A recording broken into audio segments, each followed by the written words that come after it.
Welcome back, everyone, to Dealer Talk with Jen Suzuki podcast.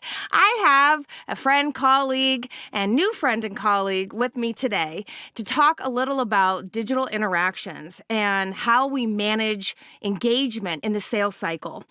I bring on longtime friend Bill Reidy with me today. He is the Vice President of Sales at Active Engage, and his colleague, Carol Marshall, the Chief Operations Officer, to share some enlightening information about how we can engage consumers into conversions. I want to hear some relevant strategies and hear how some of the tools that have evolved out there have actually evolved and what we need to know to be present and relevant and attractive to customers today.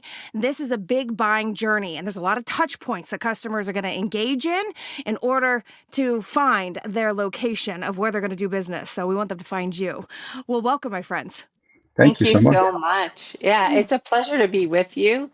I'll touch on the evolution part. I've been with the company over 16 years, so almost from the very start. Yeah. And you're right, 17 years ago, it was just chat, and people would put in 2 words like a Google search and not really know what was going to happen. And so, our staff is always hospitality trained. They know how to strike up a conversation and build that relationship. Well, through 17 years, we've moved far beyond that. And because we have our own software, our own development team, and we are our own biggest user, when the evolution of all the social media messaging tools, SMS, all of this comes about, our team would tell us these conversations interact differently. Yes, there's still a 10 to 12 minute conversation on the sales side, 17 or longer minutes on a service side, but a Facebook conversation could last over 17 hours. And so our development team takes that kind of feedback and develops our software differently so that whether it's our team or the dealer's team interacting with that consumer, they can still do so in a very effective and efficient manner with all of these different tools at their fingertips. And that evolution continues today with the inclusion of AI, a backside AI tool to help the agent with that relevant information. But the AI is not touching the consumer. We still have that human touch. So our human agents are able to take the information, boil it down, and give it to the consumer in a way it's meaningful to that consumer. Not just, the last thing you want is someone pulls up on your dealership lot and your salesman runs out and hands them a brochure. That's not the way we train. I don't think that's the way you train. So no, and Bill and I have known each other for some time, and we could take us back to the original. I mean, I see Active Engage as the OG in what you said is chat, but I don't see Active Engage as just chat anymore. I think that when we talk about digital interactions today, it's a gamut of components that, including text messaging. I mean, let's be real. That's how a lot of people want to engage. And I think that chat, back in the day, probably Bill, you could testify to this, that when I looked at chat, it was like, it was a bot. It was like it was cool because it, had immediate interaction. The customers on your website, this is the lowest hanging fruit. And now, as to Carol's point, you've got humans behind the chat who are leveraging AI to help them with product knowledge, help them with responses. And it's become a much more robust tool today. Well, welcome, Bill. Thank you so much, Jen. It's great to visit with you again. I was really excited about doing this with you because I think the kind of the idea of what we're going to shape up today and the necessity for what we're going to talk about today really mirrors what you teach, right? And it's interesting to me because if you look at kind of the output with regards to spend, right? And every dealer operates for the most part the same way, right? Their spend, and that spend can be 20,000 or 200,000, but all of that intention is to get them to the website and start them from top to bottom to top to middle to bottom funnel. And it's interesting to me because all of that is designed to get a personalized engagement going. Right. So we want to get a name, we want to get an email, we want to get a cell phone number, we want to get a lead form, we want to get a phone up, we want to get a walk-in. It's all pushed to getting that into that personalized touch environment. right? Because we know, and you teach this, that's the beautiful thing, right? You teach skills to accentuate your ability to communicate with that customer and bring them further down the funnel and then ultimately convert to a sale, right? And there's an art to that. But when we look at our online engagements, there's opportunities to engage with a customer via chat or SMS or the like, right? We have a tendency in our industry to treat that differently, right? And we don't necessarily treat that opportunity with the same care and the same focus and the same kind of give to get mentality that we do in store or on a phone up or on a text message. And, I think that the evolution of both the shopper, right, how they engage and their ability to access information, and then also the evolution of people feeling more comfortable to engage via chat and messaging to bridge them to that next step. And that next step could be getting a question answered. That next step could be getting more comfortable with you as a dealer to build that trust, right, that you need to get them to that next step. Or it could be straight up, they just want to accelerate the process to get an appointment or even move into a digital retailing tool. You've got two avenues here. So you're just contacting. I'm a customer. I'm contacting. I want to get some I've got some questions. I want to get them answered.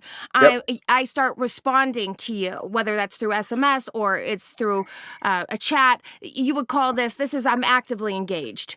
But if I want to go further, say towards coming into the dealership, I want to take it further. I want to complete some paperwork. I want to do a remote deal. Now I'm going to be fully engaged because I've got more, I'm more involved. I'm deeper into the sales process. I'm actively engaged. We're ping-ponging, fully engaged. I'm like, we're doing this thing. Yeah. And I think Carol can speak to this because she mentioned a couple stats that I think are important, right? Our average sales chat, and this is across thousands and thousands and thousands of chats, is 10 minutes.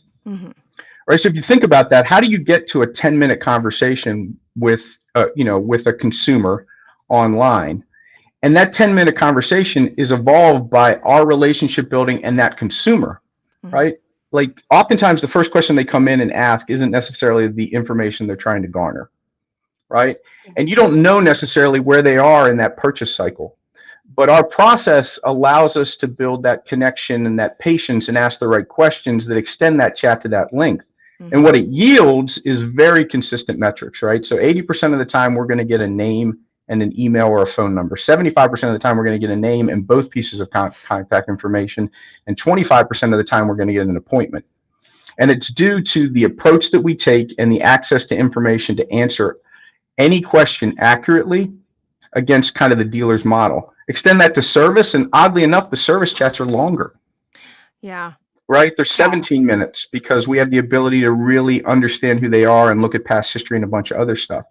So the art of what we do is the engagement piece, but it fits against what the customer is trying to accomplish. Right? Absolutely. And that's why the yield is so much more robust.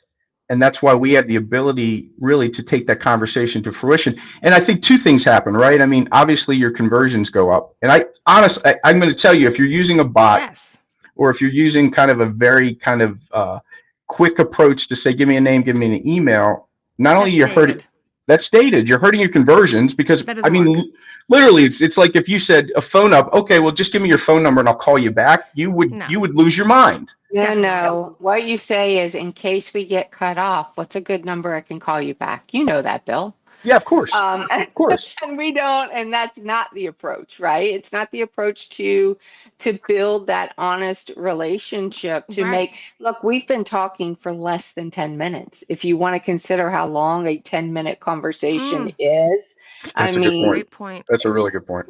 It's a long conversation. And so we've structured these conversations to discover the undiscovered needs. Great. You want a fuel saver vehicle. Wonderful. Well, you're currently driving a truck. Have you even driven a car in the last 3 to 5 years? Do you know what that's going to feel like? These are the kinds of questions you have to ask. We ask about trade. That is such a vitally important piece of information for dealers. It's a good way to get an appointment too. It is. Yeah, absolutely. Like the dealer needs to know, what is the trade I'm staring at? I'm getting excited about you're wanting to buy this new hybrid vehicle, but let's look at the trade and when that was purchased and what we have going on there. Our team is trained that for our clients who have a digital retailing tool in place, they will offer to save the customer. Let me save you some time in dealership. If you want to go ahead and fill out this credit application, trade appraisal, send them the link in that chat, in that absolutely. correspondence. Now you really are fully engaged. Is that shopper going to go to another website and start over again? I don't think so. Not if you can get them on that tool and plugging in payments and down and their trade information and moving further down in the funnel, which is why we see these as more qualified opportunities, because they're inputting more data that would indicate it's time. And I think that's an important piece of the puzzle.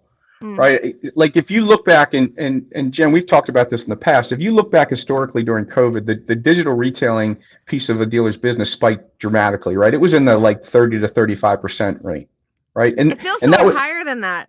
But it was by necessity. That's the interesting part, right? Like the consumer gravitated there. Now it's dropped back down into the low teens or sub 10% for most people. And I think dealers want that back. Yes, we need to get it back. Yeah, I mean, think about just the efficiencies of that, right? And we track this, right? So if we are in the, kind of our approach is having the ability to move them into that digital retailing environment and then help them through, depending on what the dealer's goals are, along with the consumer's goals, right? So 19% of the time, we're going to move a customer that's been landed on a vehicle into the digital retailing environment. Really?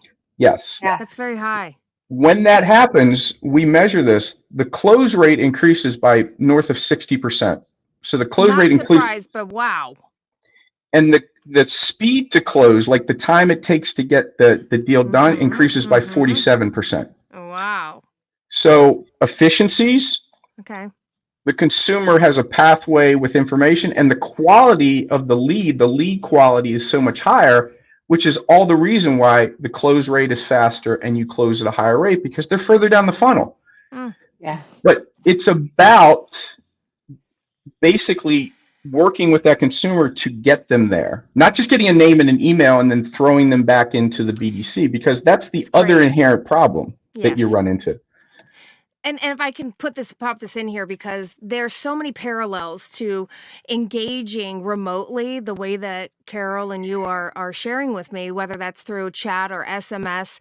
The thing is it's very similar to incoming sales call or an outbound call to an internet lead. You finally make contact. And the thing is with having a tool on the front of your website is that people hit the website, which I call the lowest hanging fruit out of all leads out there. It really is, because they've picked a dealership, they picked a car, they're ready. They picked a brand, exactly. Versus a third party company, they haven't even picked a brand yet. They haven't picked a dealership yet. That's why they're on that site anyway. But so now here they're lowest hanging fruit, and they've got a tool where they can engage immediately and get questions answered right this second. It's just like calling the dealership, only it might even take longer, for somebody to pick up the phone at the dealership. But anyway, so here they are, and they've got a human that's responding to them. In the past, we saw a lot of bot activity, which turned a lot of people off. But to your point, a lot of times people, whether it's an incoming call or it's a chat, they want to get right to the contact information, which in this world, in this year, nobody likes that. Nobody wants a pushy salesperson. Nobody wants to be pressured into anything. They got options. And that's an old strategy. Yeah, for sure. Away. And it's not difficult to get contact. To be fair, anyone will drop their contact information because if why? They see the value. They're not afraid anymore because they chat on so many different sites and they also understand how to use their phone, which thank God for my 17-year-old son. He taught me 3 days ago how if I don't know the number, my phone doesn't even ring. It's like the greatest thing in the world. So are they afraid to give you a phone number? No. But will they answer the call when you call them? Yeah. And what we know and what we tell our clients is when you're emailing, if you're responding via email or text, use the agent's name, because they have seen that agent's name for 10 minutes. 15 it's like a minutes. BDC rep. Correct. So now they know, They're oh, part this of the is my team. conversation with Jen. This is the follow-up Jen told me I was going to get. I'm going to answer the phone. I'm going to answer the email. Yeah, it's a Very huge, important. monumental difference. So That's a conversion booster. That's a gross booster. I'm so sorry. I get so excited because that's actually one of the biggest challenges, even in the dealership, is when the first person who's building the relationship, they're doing needs assessment. They've got the trade information. They know why they're in the market. They collected all this information. I mean, that's why you have a 10-minute conversation, because you're collecting everything that it's going to take to put this thing together. But if you don't read the notes, you don't read the thread, and you don't bridge the gap, that customer's going to feel like a reset. Yeah. Right. Yeah. Sorry, Bill. That's okay. I think the interesting part about this, and Carol said that for the first time. I didn't think of that through the lens of it's not really hard to get contact information like it was before, right? But that basically means that if you're patient, right, and you have a conversation with them, that contact information can come at any time. Sure. Right. So you got to feel comfortable. But if you front load it, if you say, give me contact information, that's aggressive. It's aggressive, and you're going to have them anything of value. No, and you're going to have chat abandonment problems. Totally. Right? A lot of people, and the data says they will abandon the chat, but I think the secondary piece to that is that when you do that and you don't have a well-qualified lead, now that goes back into the BDC, and the BDC is flooded with leads, right? I don't think dealers have a lead problem. I think they have a lead quality problem.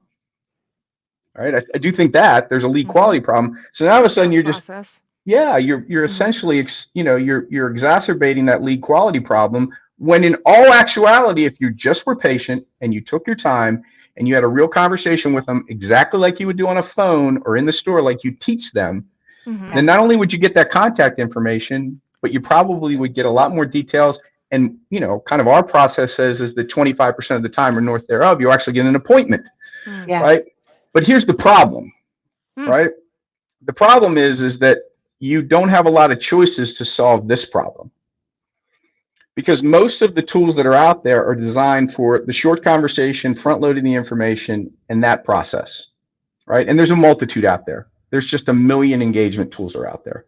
Well, that's a distinguisher right there.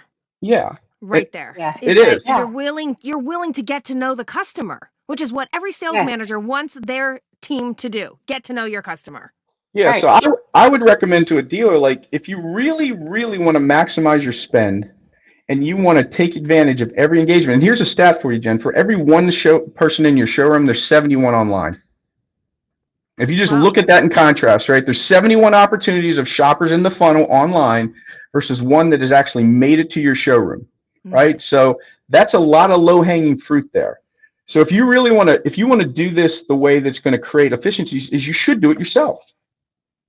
You should absolutely staff your BDC to be able to engage those clients 24 hours a day, 7 days a week, 300 and whatever days a year that you're open, right? But problematically, that is difficult for a dealer to do. It is. It just is. For some, for some people, they could probably man it, but in a lot of stores that I'm in right now, they're understaffed. Of course. Of course. So in 1998, when I was in a dealership and the website started rolling in, and I got a corporate report that would show me 11 people. How exciting! 11 people were on your virtual lot yesterday. And I was like, okay, well, who were they? What did they look at? Why were they there? Like, how do I talk to them? And so that was the premise of how we structured these conversations, because we understand what the dealers need to put the deal together, and we understand how a consumer wants to be treated to feel at ease and feel attached and feel ready to proceed with that dealership. So yeah, I applaud those dealers who are large enough and have the talent to do this themselves, absolutely. But so many don't, because it does require constant training and management and oversight to ensure that and the evolution of the market, because customers change with the market. So conversations have to change. Well, regardless of whatever direction they go, they either do it themselves, as Bill recommended, as, that's a great strategy. If you can do it yourself, you still have to have the tool, Yes. and Yes. then it's nice to have a backup plan because, personnel Yes. changes, market changes, customers. I mean, where we Storms. place our focus changes in the dealership. Yeah. We're just all about change now. And so Yeah. it's nice to have a backup plan where, oh, there's a human squad that's got your Yeah. back. That's going to Yeah. be boom, boom, boom, boom. Because let's face it, most people who don't have a 24-hour, crew, Yes. but you could also have a backup plan. So for after hours, because I heard you guys validate this, that a lot of people want to do their car shopping after dealership hours, and we know this because we see internet leads come in at like 2-3 in the morning. But tell me. We have a stat on that, right? So one of the things, and I think Carol giving us some kind of understanding of the details of how we go about managing this environment, right? Mm-hmm. For success. We're maniacal about basically tracking chats, right? So one of the things I found interesting when I first came aboard is the highest amount of chats that we manage on a daily basis is on Monday. Monday. Go ahead and guess that one, right? Yeah. Lunch hours. Right? Yeah. Lunch People hours, chat right? During work. That's when they chat. Sure. Well, that's the glory of it. Yes, exactly. But the other thing is 21% of all of our chats across thousands of dealers happen after dealer business hours. So 1/5 of your online engagement opportunities, which are finite, you only get so many based on the amount of website traffic that you have, 21% of those live outside of your normal business hours, right? So, every dealer in the world, in my mind, in this market, is looking to get more out of their ad spend and higher yield in their conversion and their total sales. Every one of them. And the market has changed so much that the competitiveness has come back in. Consumers are shopping for deals, not cars, right? So as you start to look at the microcosm of the areas of opportunity, this is probably one of the biggest ones that can impact your yield against your current spend. Right? Because if you look at every one of those engagement opportunities as an opportunity to engage that client and move them either further down the funnel or to a sale, they happen all day long, every day, all day long. Right. Yeah. And I think that's the differentiation for us, is because we are essentially the outsource of your team, including what we call dealer notes, which is such a critical piece of our execution. And I think that's something, Carol, would you mind just talking a little bit about the process and the dealer notes and how we think about managing this process for a dealer like we are part of their team? I mean, we have a great example, unfortunately, right now with Hurricane Helen, who came through. Our customer care team reached out to dealerships in the past and said, are you altering your operating hours? Let's get that in the dealer notes so that our chat agents, as people are chatting in, they can give them a heads up. We're going to close early or whatever that is. Now, today, they're reaching back out to say, is everything okay? Have the hours altered again? Is there any kind of community support we can lend? What do you have going on in your community that we can help you with? But whether it's a storm of some sort, I don't know who remembers the Boston Marathon bomber that was found in the back of a boat because he's so bright. We had a whole collection of Harley Davidson dealers at that time, and they had to shut down because the police corded off like all of these blocks and all the businesses had to shut down. And so when people chatted in because they wanted to pick up their bike and these dealers were closed, we were there to explain to them what that situation is. So whether it's a new vehicle or new model that's coming out and you have, free gifts going on for a weekend or a month or whatever, whatever is particular to that dealer, we can relay that in the conversations. We have the technology to do it. We have supervision and subject matter experts helping all of the agents all along the way as well. So, yeah. Well, he never actually thought about all of those things, especially with the hurricane. Phone systems down. It's nice to always have an open communication platform that doesn't go down. It's always available. And for people like me, probably you, everybody wants instant information. And so I would say, looking into the future, you're going to have more and more customers looking to do things more remote, Yes. where they can do their homework and they can engage, with a dealer. And here's the thing.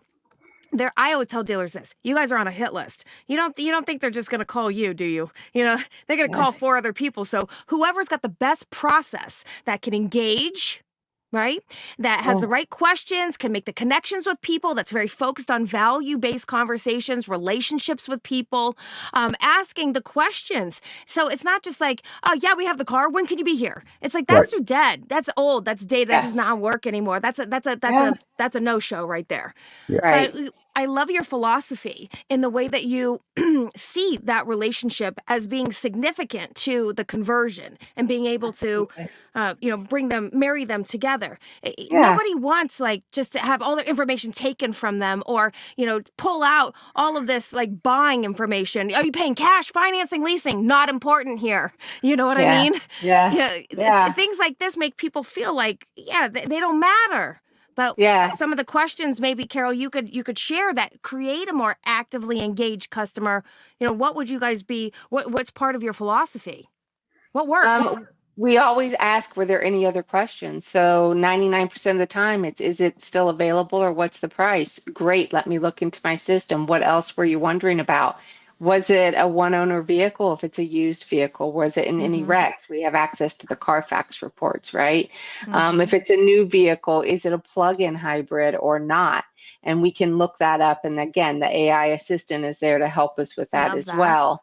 And then once we've talked about the vehicle, the most exciting part, I mean, this is the most exciting part of the journey, is when the shopper is imagining the new vehicle.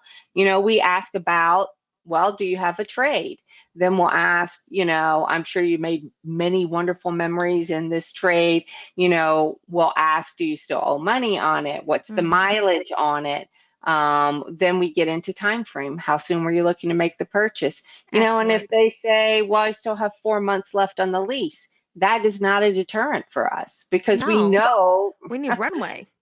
there are dealers who will buy that out if they want that trade. So we just proceed. And I think that's some of the natural, not having automotive folks in these conversations. They're not identifying the obstacles. They're just asking the great, juicy discovery type questions and providing that, serving it up to the dealer. So time frame, trade, and then of course we always offer if there's a DR tool, if they want to start that process. So I love that. I like that so here's the thing. It's just like mobile service for service departments. Well, a lot of times the reps that are setting the appointments, if they don't offer it as a service, then nobody knows it exists. That's right. That's right. Very similar here too. So because, And on the service side, we talk about declined services. Oh, I noticed last time you had your Corolla in, you chose not to do X, Y, and Z. Would you like for us to do that this time? And so our average RO order is up $60 over the dealers, because we're asking those questions. Plus, our show rates are higher because they feel more committed to the appointment, because they engaged with somebody and had a detailed conversation about it, right? So human validation. Yeah.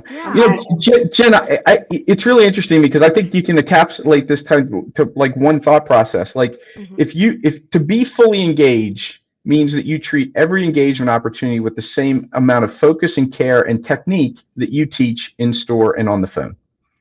I mean, literally, just think about if you did that at scale. For every one that you're doing that on the showroom, right? There's 71. If you did that at scale consistently, what would happen to both your conversions, your quality of conversions, and your overall close rate and profitability on those conversions? Would they grow? Don't forget about CSI. Oh, yes. No doubt. Right? The Cox study shows us those that start online have a higher satisfaction. So, yeah.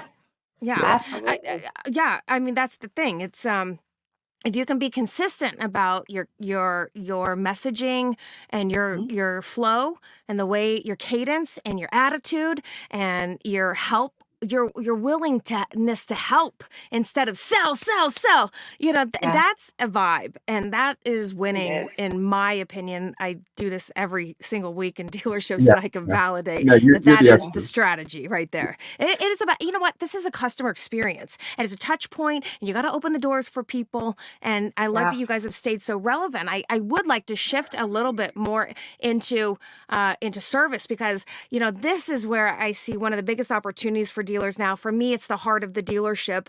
Really, I would say Service BDC, which is very similar to this tool. I almost think they run parallel in expectations, performance, and how they operate.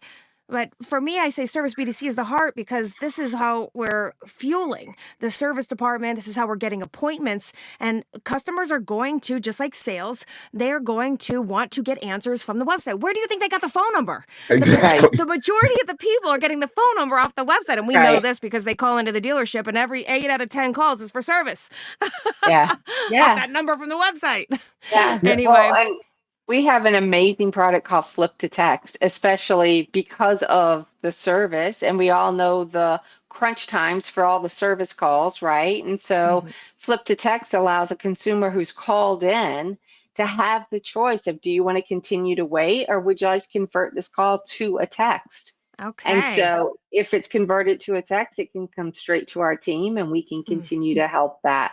And so, because you're never going to be able to staff for that early morning, those lunchtime calls, is my car ready calls. So, yeah.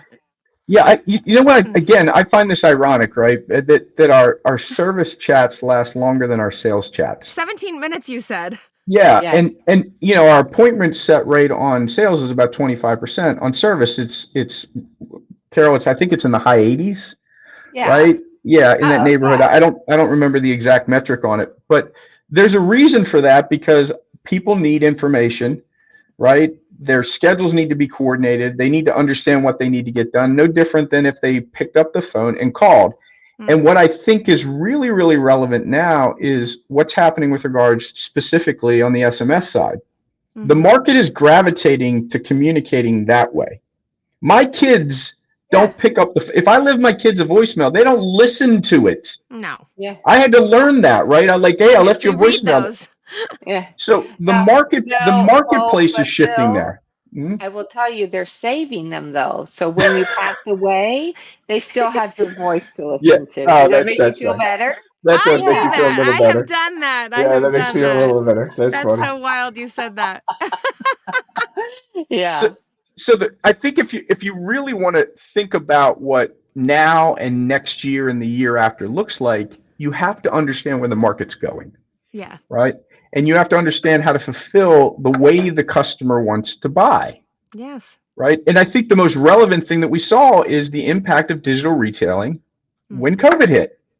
Yeah. Like every dealer in the world wanted to digital retail more, but the marketplace conditions didn't support that. Now they do. Yeah. Right? Now they do. So, the thing that you said that I think is the most intriguing is change. Right? And your ability to adapt to the marketplace to essentially be, continue to be profitable, but not have to spend more. Right. And that's the conundrum I think dealers are in right now, is that they're sort of like, I need more. Do I have to spend more to get more? And I don't know necessarily if that's the case. No. Well, they've driven them to the site, whether that's for service or their sales, and there has to be a touch point here, a door open, which I love that you said we need to set it up to explore more digital retailing and the sales part of it. But at the same time with service, it's like, this is such a big avenue. A lot of people don't think about it. But if I'm a customer and I'm at work and I can't get through on the phone, I might, or I've got the phone number and I see, there's a chat option. I'm going to probably go down that road. And it's nice if you're giving me a prompt to start texting, I'm going to probably take that direction. And your rates, your conversions, they're so extremely high. People have to be aware of this because, you can't shelf it. You have to really pay attention to what customers want today. And if we all, sat here and thought about it, texting is our main form of contact for anybody in our life. No doubt. And that's the future. But anyway, 97% of consumers prefer to text. Look at that. and they respond faster. And anyways, it moves things forward, and I'm a fan of it. And I like what you're saying with service because so many people can set appointments this way. This is one great way for a dealership to set appointments and to avoid the phones ringing so much, which, I hate to even say that we would want that, but we do because service is busy in the morning. Right. And all day. They've got to do their status updates, and they got to do their declines, and they got a lot of other initiatives. Right. And if we could free up some of that time for a system, that's got your back to be able to respond and communicate and really showcase your brand in the most equitable way, well, let's go. And not to mention, it's not probably just for setting appointments for service, but I imagine through texting, there's a lot of different ways that you can engage customers at a service too. I'm big on declines. I'm big on missed appointments. I'm big on, all of these recalls, special order parts. I mean, it's endless to drive traffic. Saves the consumer time. They can deliver the message they need delivered to the dealer and allow the dealer to get back to them with that information when they have it. So service is a big, and when the recent CDK issues were happening, we have so many customers that use that service scheduling tool. And so we worked out with our dealer partners, how do you want us to handle? Do you want us to take an appointment preference time from the consumer? Do you want us to give them a window and take the day? Whatever it was that dealer partner wanted from us, that's what our agents did. And then we sent that on. We had plain text leads, obviously going to email addresses, and we had set up a different lead delivery system for sales and service. But on the service scheduling, that really saved them from missing out on that valuable revenue. As we know, in most dealerships, service is what's keeping the lights on. So that's it. It's a fact. Yeah. Is there anything that you both would like to share that it maybe is advice or something that could help our listeners today with their engagement approach in their sales cycle and really help them just really think about that next initiative for their organization and dialing into opening this door a little bit wider for their organization to not only brand themselves, but to engage consumers in the both avenues that we talked about today, which is actively, ping-ponging, and then fully, let's do this thing, moving this whole deal forward, or getting more into that visit space. Yeah. Yeah. So I think there's a couple things. I think that one thing that you have to do, and we're very good at this, is looking at where you're giving your consumer the opportunity to engage with you on your website. Yeah. Okay. Right. So I think that there's more opportunity there. Like one of the things that we promote is in what we call inline chat. Right. So giving the customer the ability to chat or engage at the VDP level. Because it would make sense, right, when they've landed on a car, right, that you have the opportunity to take that next step with them. Yeah, but there's a multitude of things that we look at specifically to drive more engagements, right? Because again, if you get 10,000 visitors on your site and you're converting 2 to 3% of those to leads, right, there's engagement opportunities that sit there just all day long, every single day, right? So you got to make sure that the UX UI on your site enables that ability for that customer to do that. That's part one. Part two is whether you use Active Engage as your partner to do this or you do it yourself, right? You have to think about what that process looks like and how to build it, right? And you can't shortcut it. You can't go, well, they'll handle chats and they'll handle 4 other things, because it won't work. It won't. You have to have the ability to have people that are in the spot to engage with that customer as long as they need to essentially get that customer to that next step. Because honestly, we can talk a lot about kind of how we answer the questions and in the process that we go through. But at the end of the day, a dealer and us and anybody else that's engaging with a customer is building trust, right? And they're building that confidence for that customer to come in. And it's Sales 101. Sales 101 is people want to be seen and they want to be heard. Yeah. That's how you engage with the consumer, right? So if you develop a process internally, you have to have the dedicated resources for people to have the time to engage with that customer so they can be seen and heard. If you shortcut it, it's not going to work, right? Those are the two things that I probably would look through for the lens if I was either doing it myself or if I was partnering with somebody like Active Engage to do it. Yeah, it's great advice. I mean, I can just run a parallel to like calls. I'm always like 5 minutes is your sweet spot. Not that we want to get rid of them in 5 minutes, but people burn out on a call. Yeah, you know, whereas on a chat or SMS, you know, you can take your time, which is ideal. Yeah. Jen, this is so interesting, right? As we moved, as the markets move more to the SMS version, right? Those conversations for us, and Carol referenced this before, they can extend for days and weeks sometimes. But think about that, right? Lead goes into the dealer, right? We have a name, we have an email, we have a phone number, but let's say we did not set an appointment. Dealer is now trying to get a hold of that customer on their own. And the customer is not accessible to you just because you want them to be. It just doesn't work that way. You can call them, you can email them, but they'll look when they want to look. But when now they know an agent, the agent is a representative of the dealership, we continue to get them coming back in, and then we essentially continue to further qualify that lead, provide more information, and build that bridge to that next level of contact. That is consistent because of the consumer's behavior, not because necessarily our process, right? So that engagement isn't just kind of siloed in that one point. It's that engagement that you build a pathway back for that consumer to kind of get to that next step on their own. Because just because they chatted doesn't mean they're ready today. That's right. They could be ready 2 weeks from now. Right. So I think that there's a lot of nuance in this with regards to the lines of communication and how you manage them across the spectrum. Yeah. You've given us a lot to think about. Carol?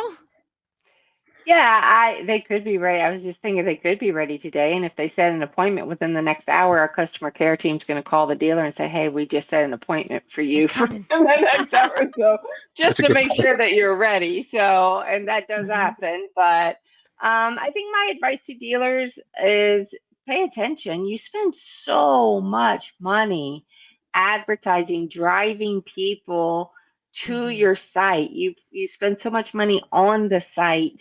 You know, we are not just another button, and we are your lifeline to that consumer. We are the way you will know exactly who they are, what they're looking for, why they're looking. You know, pay attention to what that experience. It is a customer experience. Definitely. When they click in, like we have so many qualitative reporting. We measure how many times someone says the word bot. And the fact is they say it up at the front to say, are you a bot? And I love reading our team's responses because they're very creative to that. You know, the latest one I saw was, I am not a bot, though I feel like one most nights after I've said no to my child so many times. You know? Well, I can relate to that. Yeah. Oh my God, that was a good one. So yeah, just pay attention. You're spending all the money. You're doing all that. You may have every right process in the store, but if that customer experience right from the start is something other than, you know, a friendly human, then what message are you delivering? Yeah. So. I think it's a great representation of the brand, the organization, the team. These are hardworking people in the dealerships, working very long hours, and it always like bothers me when customers like, car salespeople. But you know, you have an opportunity to change that reputation through opening this door and providing a more streamlined, efficient car buying experience. And meeting the customers where they want to be met is something people used to say over COVID. I haven't said it since then, but it just came to my mind because it's true. I mean, if you don't have the door open, how will you know? You'll never know what you can do unless you open the door. That's right. Yeah. That's right. Yeah. Yeah, absolutely. Well, thank you guys so much for your expertise and the education on this pathway to purchase. And I really appreciate you guys just sharing so much. It was a great team effort there. I just really enjoyed that. This is my wheelhouse. This is my love. And I love things that can help make things more efficient for people. And here we go. Active Engage, the OG. Continues to smash it. Thank you all. All right. Thank you, Jen. This is great. Appreciate it.